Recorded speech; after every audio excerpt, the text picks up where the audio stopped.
देश में जब भी कभी किसी व्यक्ति के जेल में होने पर उसकी बेल मिलने से संबंधित एप्लीकेशन लगती है और मीडिया उस पर डिस्कस करना शुरू करता है या आम लोग भी उसके बारे में देखते सुनते हैं, तो अखबारों में भी और मीडिया में भी बार बार आता है कि basic rule is bail not jail.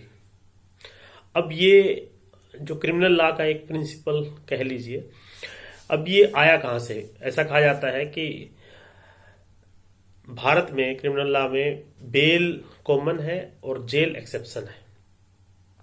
तो आज हम उसी केस के बारे में बात करते हैं।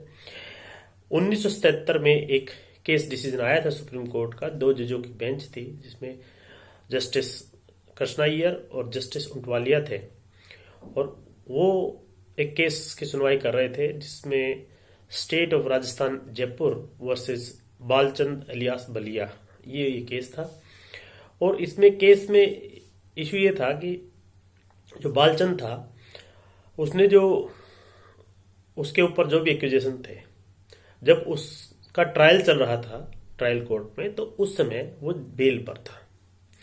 उसके बाद हाई कोर्ट में उस पर केस चला और हाई कोर्ट ने उसको एक्विट कर दिया। एक्विटल के बाद वो बेल से भी डिस्चार्ज हो गया, रिलीज हो गया। तो राजस्थान हाई कोर्ट ने उसके खिलाफ, एक्विटल के खिलाफ सुप्रीम कोर्ट में अपील की। तो जब अपील अलाउ हो गई तो उस सिचुएशन में यह था कि अब बालचंद को according to Supreme Court rules surrender करना पड़ेगा। तो उन्होंने सरेंडर कर दिया और सरेंडर करने के बाद उन्होंने फिर से बेल के लिए अप्लाई किया।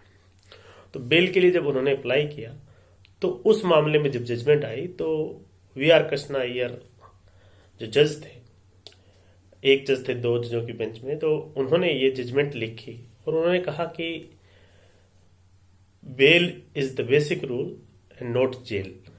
तो उन्होंने कारण भी बताया कि क्यों ऐसा है। उन्होंने कहा कि देखिए, बेल इसलिए जेल में इसलिए रखा जाता है और ऐसे लोगों को रखा जाता है जिनका ऐसे लगता हो कि वो जस्टिस में इंटरफेयर करेंगे, यानी कि जैसे ही उनको बेल दी जाएगी तो विटनेस के साथ कुछ न कुछ दिक्कत करेंगे, वो भाग सकते हैं, वो भागने के अलावा भी दोबारा भी ऐसे क्राइम कमिट कर सकते हैं, रिपीट ऑफेंडर हो सकते हैं वो। तो इस तरह की जो बातें थी कि भाग भी सकते हैं, वो दोबारा भी क्राइम कर सकते हैं, वो विटनेस को भी हरास कर सकते हैं या इंटरफेयर कर सकते हैं। तो इन सब बातों का अगर ध्यान कर लिया जाए, ये देख लिया जाए कि ये बातें नहीं है, तो बेल दे दी जानी चाहिए। और जब बेल देते हैं तो 2 बातों का स्पेसिफिकली ध्यान रखा जाना चाहिए। एक तो ये कि ग्रेविटी ऑफ क्राइम, किस तरह का क्राइम उन्होंने उस व्यक्ति ने किया है। हीनियस क्राइम अगर किया है तो उसके हिसाब से देखा जाना चाहिए कि इस व्यक्ति को बेल दी जाए या न दी जाए। क्योंकि एक्चुअल में क्या है कि अगर ग्रेविटी ऑफ क्राइम उस तरह की है, हीनियस क्राइम है, तो अवॉइड करना चाहिए बेल दिया जाना।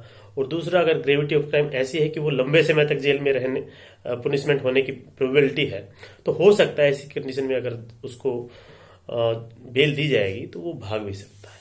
इसीलिए जब कोर्ट बेल देती है किसी को तो जनरली इस तरह की कंडीशंस लगाते हैं कि आप देश छोड़ करके नहीं जाएंगे, आप विटनेस के साथ इंटरफियर नहीं करेंगे, आप हर 15 दिन पर, 10 दिन पर, 7 दिन पर जो है लोकल जो थाना है उसमें रिपोर्ट करेंगे।